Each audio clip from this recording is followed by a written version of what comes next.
After months of public debate, plans for Alamo Plaza remain largely unchanged. Is the public going to accept this?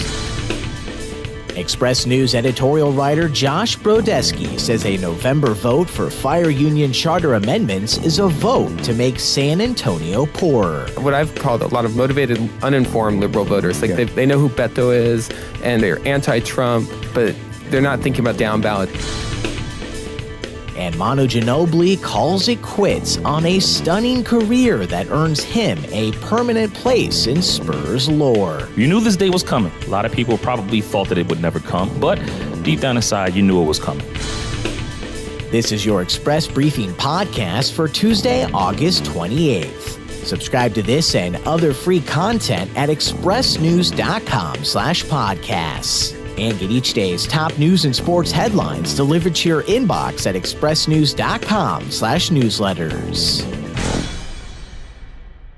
Despite criticism from various groups about some key elements, Monday, a committee overseeing the makeover of Alamo Plaza reviewed an updated version of the proposed plan that remains essentially unchanged.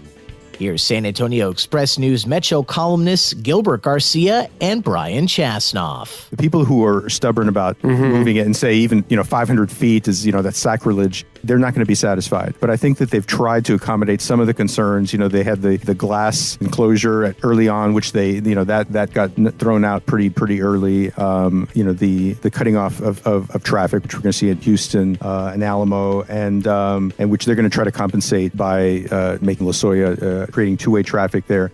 I think it's a relevant concern. I mean, it already gets pretty jammed up in there during rush hour. It's already kind of treacherous to drive down that in front of the Alamo anyway, because there's people walking across the street, jaywalking all the time. This is something that where you can envision people really wanting to walk around there and spend some time there, which it's never been. They're talking about a goal of 2024 of having something ready, but Roberto Trevino saying we don't want to don't want to let the deadline kind of get locked into that and let that take precedence over the sensitivity of doing the thing right. But so this is going to be a long-term project. The 30-member Alamo Citizen Advisory Committee is expected to vote as early as Thursday, with the City Council then voting on the plan as early as October. San Antonio Express News editorial writer Josh Brodesky says a vote for the fire union's proposed charter changes this fall is a vote to make San Antonio poorer and less competitive, sentiments he calls the simple, basic truth. Here's Brodesky on today's episode of the Puro Politics Podcast. I wrote that column mostly because what I see from the organizations, the PAC, the sort of powers that be that are all concerned about this is confusing messaging or really poor messaging around that. So the kind of impetus for that column was to sort of try to push the mayor or Christian Archer or anyone else involved to sort of simplify that message of, like, at the end of the day, you can get into, we've got this economic report and it says we're going to cost millions, or we can talk about the AAA bond rating all day long. But honestly, you start kind of going out to community meetings or things like that, and you mentioned AAA bond rating, and it's people don't see what that means. They just hear borrowing costs are going to be more, but how does it affect pool hours, or what does it mean for actually paving your neighborhood streets, or what even in the case of the fire union contract, right? If the city is in kind of poor financial straits, what are actually the long-term repercussions of fulfilling any kind of public safety contract? And then how do you sort of say that having these lower referendum thresholds is bad for you? Why can't people have more direct say in government? But I think if you were just to sort of narrow it and say, look, we're going to be poorer because of this. The proposed charter changes would make it easier to use referendums to challenge council ordinances, cap the pay for future city managers, and give the fire union unilateral power to take contract negotiations to binding arbitration. Hear more discussion of these and other issues on today's episode of Puro Politics.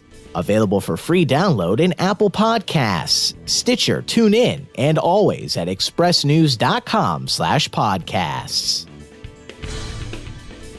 And the Manu Ginobili news that Spurs fans have long dreaded is finally here. Jabbar Young here at the AT&T Center, and he is calling it a career after 16 marvelous years that he gave on not only the city of San Antonio, but the Spurs organization. And when you think back and you try to think about all the words, I remember I called a few people trying to think of the word of what can perfectly describe Manu Ginobili. You hear the word competitiveness. You hear the word warrior, fighter.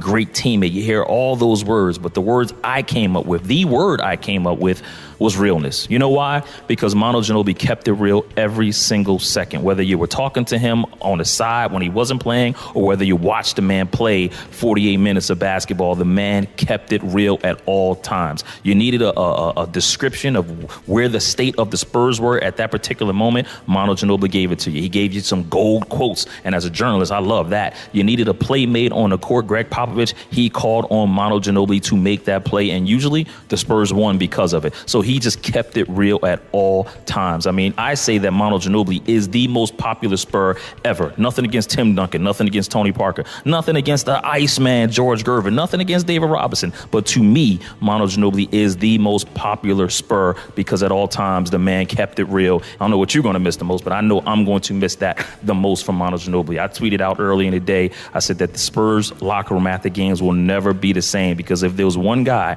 who we can count on to deliver the goods, to tell us what we needed to know as far as media and as you, the fans, about what happened in a particular game or where the Spurs were, we counted on Manu Ginobili to tell us, and he never let us down.